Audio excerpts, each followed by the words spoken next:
Multiply term PB is equal to 1/3 है। ठीक, तो problem of solving specific problem independently by A and B 1/2 and 1/3 respectively if both try to solve the problem independently, अगर दोनों solve करने के लिए problem मतलब independently try करते हैं, find the probability the problem is solved, तो आप पता करो कि प्रोबेबिलिटी उसकी प्रोबेबिलिटी पता करो कि सॉल्व हो जाए प्रॉब्लम। तो यहाँ पर हम देखते हैं ए सॉल्व कर रहा है तो 1/2 हुआ, probability of not solving the problem by A, अब ए को पहले चांस दिया गया, ए सॉल्व नहीं करेगा तो बी का चांस आ जाएगा, बी दोबारा फिर उसको सॉल्व ना करे तब फिर से ए का चांस आ जाएगा। तो ए का सॉल्व करने की प्रॉब्लम 1/2 है प्रोबेबिलिटी, और ना सॉल्व करने की क्या होगी 1 - 1/2 हो जाएगा, 1 में से माइनस कर देंगे तो 1/2 आएगा। ऐसे बी प्रॉब्लम को सॉल्व करता है, उसकी प्रोबेबिलिटी 1/3 है, तो not solving the problem by B, not solving the problem by B, B अगर सॉल्व नहीं करता है प्रॉब्लम को, ना सॉल्व करने की प्रोबेबिलिटी क्या होगी 1 - 1/3, 1 में से हम माइनस कर देंगे इसकी प्रोबेबिलिटी को, तो वह ये आ गया आपका 2/3। तो बी अगर सॉल्व नहीं करता है तो 2/3 प्रोबेबिलिटी है, सॉल्व करने की 1/3, तो ना सॉल्व करने की 1 में से माइनस कर दिया जाता है। समझ में आया? सॉल्व करने की 1/2, तो न सॉल्व करने की 1 में से हम माइनस कर देंगे, क्योंकि कोई भी इवेंट है होने और ना होने की दोनों को मिला करके 1 होती है। प्रोबेबिलिटी ऑफ इवेंट हैपनिंग और probability of event not happening is equal to 1 होता है। कोई भी इवेंट हो तो होने और ना होने की दोनों मिला करके 1 होता है। समझ में आया? अब अगर ए और बी दोनों प्रॉब्लम्स को सॉल्व नहीं करते हैं, अगर ए और बी प्रॉब्लम को सॉल्व नहीं करते हैं तब क्या होगा, तो P A intersection P B, ये दोनों सॉल्व नहीं करते हैं प्रॉब्लम्स को, तो प्रोबेबिलिटी ऑफ ए इवेंट मतलब not happening, not solving problem, not solving problems, तो इसका क्या आएगा प्रोबेबिलिटी ऑफ ए इंटू में प्रोबेबिलिटी ऑफ बी ना सॉल्व करने की प्रोबेबिलिटी हो जाएगी कि दोनों सॉल्व नहीं करते हैं। तो 1/2 मल्टीप्लाइड बाई 2/3, अभी आ गया आपका 1/3। 1/3 क्या हो गया कि ना तो ए सॉल्व करता है प्रॉब्लम्स को और ना बी सॉल्व करता है, तो दोनों सॉल्व नहीं कर रहे हैं, तो उसकी प्रोबेबिलिटी क्या हो गई दोनों की, इंडिपेंडेंट इवेंट हो गया, इंटरसेक्शन। तो P A intersection P B not is equal to P A into P B, independent है। अब आप बताओ प्रॉब्लम सॉल्व ये ना करने की हुई तो प्रॉब्लम सॉल्व करने की क्या होगी, प्रॉब्लम सॉल्व करने की ए और बी के द्वारा क्या होगी, 1 में से हम 1/3 को माइनस कर देंगे। समझ में आया? तो probability that problem is solved, problem solve करने की प्रॉब्लम, ये ना सॉल्व करने की problem are not solve by A and B, problems are not solved by A and B is equal to 1/2 into 2/3, 1/3। अब problem solve by A and B, solve by A and B, A और B के द्वारा solve करने की probability क्या होगी, A and B is equal to, दोनों के सॉल्व करने की प्रोबेबिलिटी 1 - 1/3, ये आ गया 2/3। ये समझ में आया? दोनों को सॉल्व करने की क्या हो जाएगी 2/3 हो जाएगी प्रॉब्लम सॉल्व होने की। अब कह रहे हैं दूसरे पार्ट में exactly one of them solve the problem, exactly one of them solve the problem, उनमें से एक प्रॉब्लम सॉल्व करे। तो मान लो पहला आप ऐसे मान लो ए ने प्रोबेबिलिटी ऑफ ए ने सॉल्व कर दिया तो बी क्या करेगा, नॉट सॉल्व करेगा। जब ए ने सॉल्व कर दिया, या दूसरे केस में क्या होगा, ए सॉल्व ना करे तब कौन सॉल्व करेगा प्रॉब्लम्स को, बी सॉल्व करेगा। समझ में आया?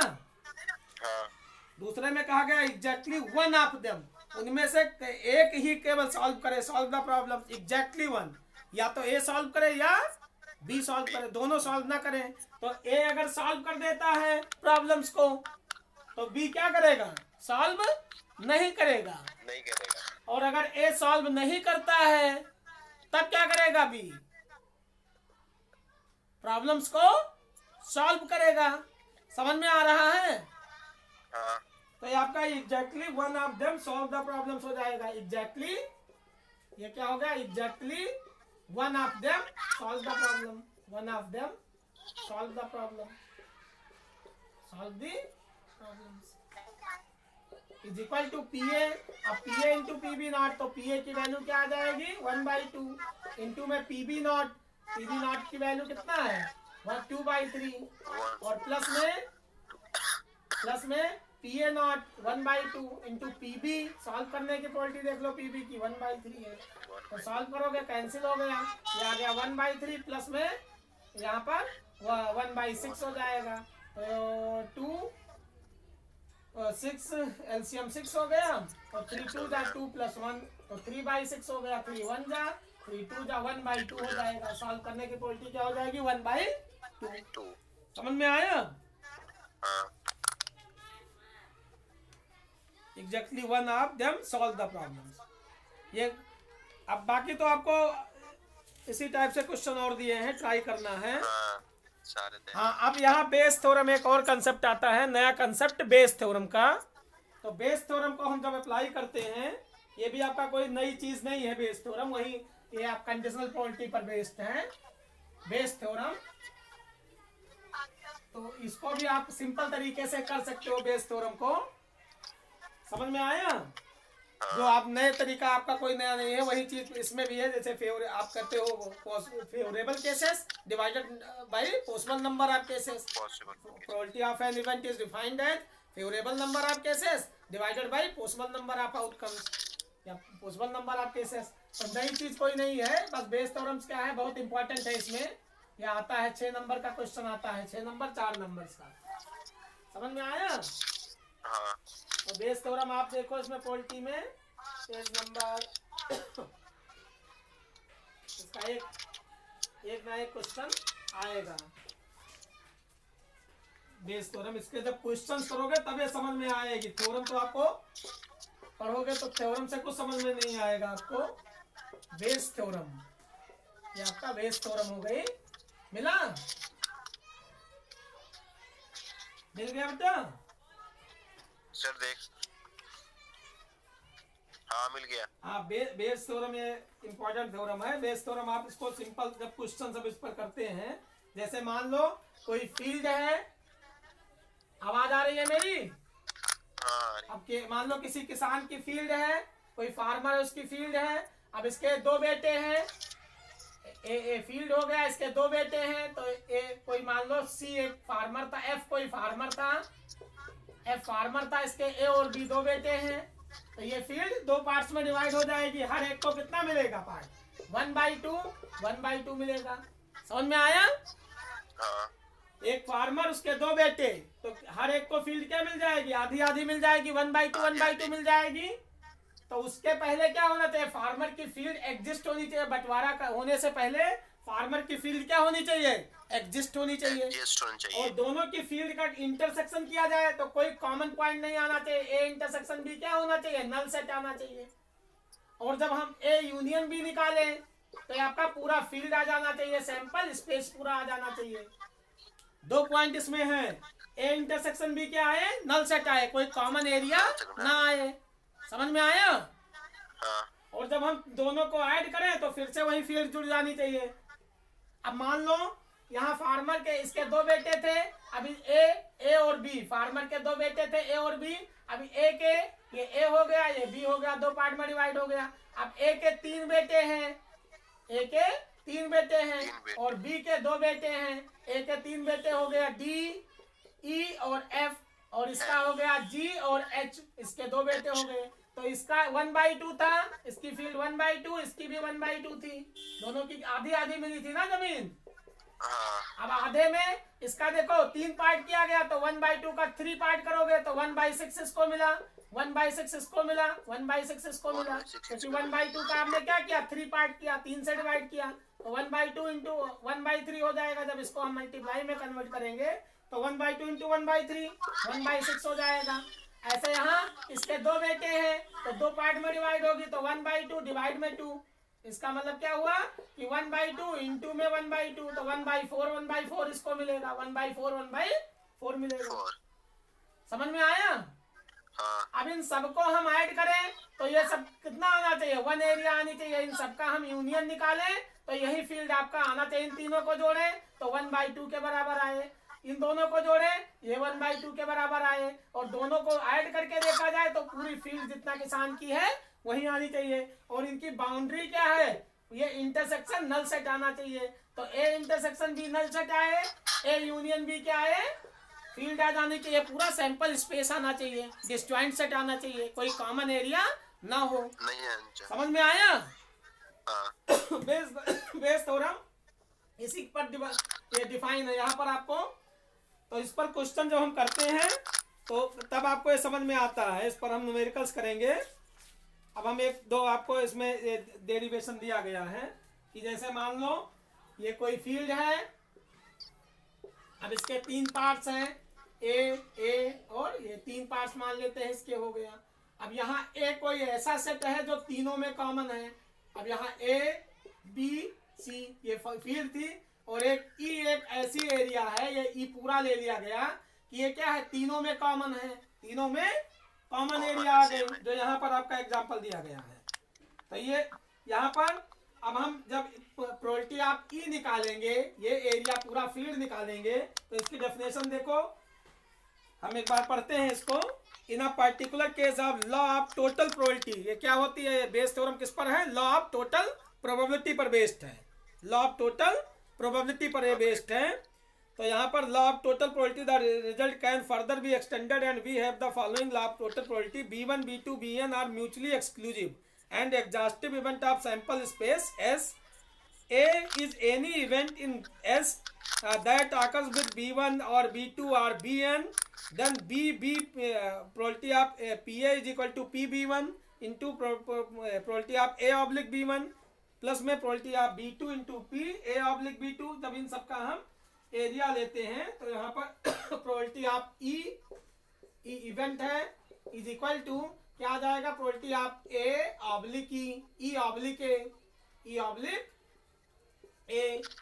प्रोबेबिलिटी ऑफ यहाँ पर पी ए इंटू में पी ए प्लस में probability of P B into में पी बी ऑब्लिक ए मतलब बी ऑब्लिक ई प्लस में प्रोबेबिलिटी ऑफ सी इंटू में पी सी ऑब्लिक ई। तो ये आपका डैश टेस्ट टेस्ट ऐसे यहाँ पर सी एन को एरिया ले लिया गया, तो प्लस में probability of C N divided multiplied by probability of C oblique E N. इन सबको जो हम ये कंडीशनल प्रोबेबिलिटी हो गया ना, P B one P E one E oblique A one into में पी ए प्लस में पी बी इंटू में पी बी ऑब्लिक ई। तो इन सबको ऐड किया जाए, इसमें दो ही कॉमन पॉइंट आपको देखना है कि ए इंटरसेक्शन बी क्या है, डिसजॉइंट सेट आ जाए, और ए यूनियन भी हम ऐड करें तो फिर से वही पूरा सैंपल स्पेस बन जाए। समझ में आया? हाँ। तो इस पर जब हम क्वेश्चन करते हैं तब ये हमें क्लियर समझ में आता है, वैसे आपको थ्योरम पढ़ के समझ में नहीं आएगा। बेस थ्योरम, अब यहाँ थ्योरम बेस थ्योरम, इसको जब आप क्वेश्चंस करोगे तब हम क्वेश्चंस के माध्यम से आपको इसको समझाएंगे। देखो यहाँ पहला क्वेश्चन हम देखते हैं। There are 2 bags, first and second.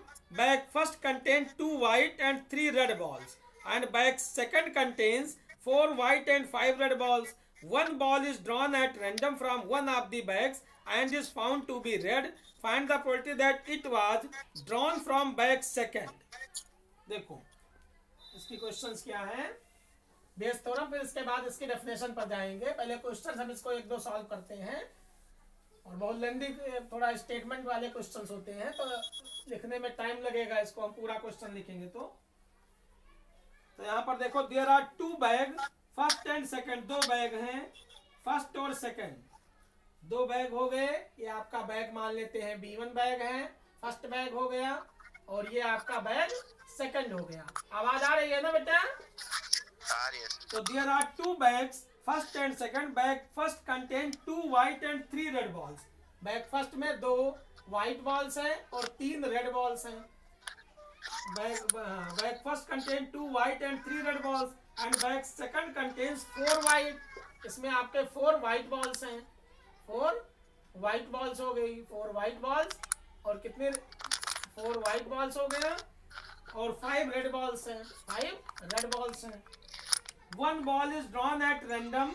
इसमें हमेशा ट्री डायग्राम बनता है, इसमें क्या बनता है, हमेशा ट्री डायग्राम बनेगा।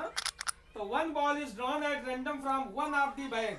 अब एक बॉल आपको एक बैग में से वन ऑफ दी बैग, एक बैग में से आपको रैंडमली ड्रॉ करना है and is found to be red, और वो आप पता करो कि रेड बॉल्स है वो। Find the probability that it was drawn from bag second. तो इसकी क्या प्रोबेबिलिटी होगी कि ये बैग सेकंड से ड्रॉ की गई है। तो बैग फर्स्ट में देखो, बैग फर्स्ट और बैग सेकंड, तो आप बॉल ड्रॉ करने से पहले क्या करोगे, बैग को चूज करोगे। पहले बॉल ड्रॉ करने से पहले क्या करोगे, बैग को चूज करोगे ना दोनों में से। हाँ। तो यहाँ पर दोनों बैग की, दो बैग है तो हर एक बैग सिलेक्शन की प्रोबेबिलिटी क्या हो जाएगी, 1/2 हो जाएगी। 1/2 तो एक अब यहाँ पर ए इवेंट, जब आपने बैग चूज कर लिया, फिर कह रहे हैं कि आप पता करो find the probability that it was drawn from bag second. आपको रेड बॉल लेना है। One ball is drawn at random from one of the bag. एक बॉल आपको निकालना है बैग से और that is found to be red, और वो क्या हो, रेड कलर की हो। इसका मतलब क्या हुआ कि दो, ये कोई फील्ड थी, ये कोई फील्ड थी, दो पार्ट्स में डिवाइड थी। ये आपका फर्स्ट पार्ट था, ये सेकंड पार्ट था। अब इसमें से आपको एक कोई ऐसी इवेंट लेना है जो दोनों में क्या हो, कॉमन हो। एक ऐसी इवेंट हो कि जो दोनों में कॉमन हो, और ए इवेंट कैसी हो कि वो रेड बॉल्स ड्रॉ करने की इवेंट हो। तो यहाँ पर बताओ बैग ए, या बैग हम B1 इसको मान लेते हैं, इसको हम क्या मान लेते हैं, B2 मान लेते हैं। एक बैग को हमने B1 मान लिया, दूसरे को B2 मान लिया, और ए इवेंट ऐसी माना कि रेड बॉल ड्रॉ करने की। इसका मतलब यह इवेंट पहले से ऑलरेडी हो चुकी है। तो रेड बॉल ड्रॉ करने की, रेड बॉल ये हो गया आपका ड्रॉ करने की इवेंट हो गई। समझ में आया। हाँ। तो B1 और B2 बैग सिलेक्शन की इवेंट है, और ए इवेंट ऐसी है जो ऑलरेडी है, पहले से हो चुकी है, और किस बॉल की, रेड बॉल ड्रॉ करने की इवेंट है। अब आपको पता करना है कि ये सेकंड बैग से ड्रॉ की गई है। सेकंड बैग से मतलब B2/A पता करना है कि जो रेड बॉल आपने ड्रॉ किया वो किससे किया, सेकंड बैग से किया। तो यहाँ पर बैग सिलेक्शन का probability PB1 is equal to 1/2 हो गया। PB2 ये भी आपका 1/2, दो ही बैग हैं तो 1/2 हो गया। प्रोबेबिलिटी अब आपको क्या लेना है, A/ मतलब रेड बॉल लेना है B1 बैग से। तो यहाँ पर ए रेड बॉल लो और B1 बैग से लो, तो रेड बॉल 3 है और टोटल कितना है, 2 + 3 5 हो जाएगा। नीचे फेवरेबल केसेस अपान में टोटल नंबर ऑफ केसेस। यहाँ पर रेड बॉल लो और किसमें से लो, B2 बैग में से लो। कंडीशनल प्रोबेबिलिटी हो गया ना, a event already happen. Red ball लो और B2 में से लो तो 5 उसमें फेवरेबल केसेस अपान में टोटल नंबर ऑफ केसेस, तो 5 और 4 9 हो गया। समझ में आया, आवाज आ रही है बेटा। हाँ सर। अब बेस थ्योरम क्या कह रही है, बेस थ्योरम कि आप पता करो प्रोबेबिलिटी B2/A पता करो कि आपने रेड बॉल ड्रॉ किया और B2 बैग से लिया, सेकंड बैग से लिया। तो ये फार्मूला क्या हो जाएगा, PB2 इंटू में P, यहाँ पर A/B2 और अपान में नीचे क्या आ जाएगा, दोनों का सम आ जाएगा। यहाँ पर PB1 इंटू में P A/B1 प्लस में PB2 इंटू में P B/, ये आपका P A/B2 नीचे, मतलब फेवरेबल केसेस अपान में टोटल नंबर ऑफ केसेस। तो यहाँ पर देखो PB2 इंटू में P, जब यहाँ पर हम ट्री डायग्राम बनाएंगे तो PB2 सेकंड बैग इंटू में इनकी प्रोबेबिलिटी आ जाएगी। तो पहले बैग चूज करो और उसकी प्रोबेबिलिटी से मल्टीप्लाई करो, तो बैग चूज करने की प्रोबेबिलिटी कितना हो गई, 1/2, और इसकी बैग चूज करने की 1/2 हुआ। बैग चूज करने की, और इसकी जो बैग चूज किया वो रेड बॉल आपने ड्रॉ किया है इसमें से, तो रेड बॉल होने की प्रोबेबिलिटी कितना आएगी, मतलब बैग चूज करना मल्टीप्लाइड बाय उससे कौन सा बैग जो बॉल है वो चूज करना, उसके मल्टीप्लाई करो आप।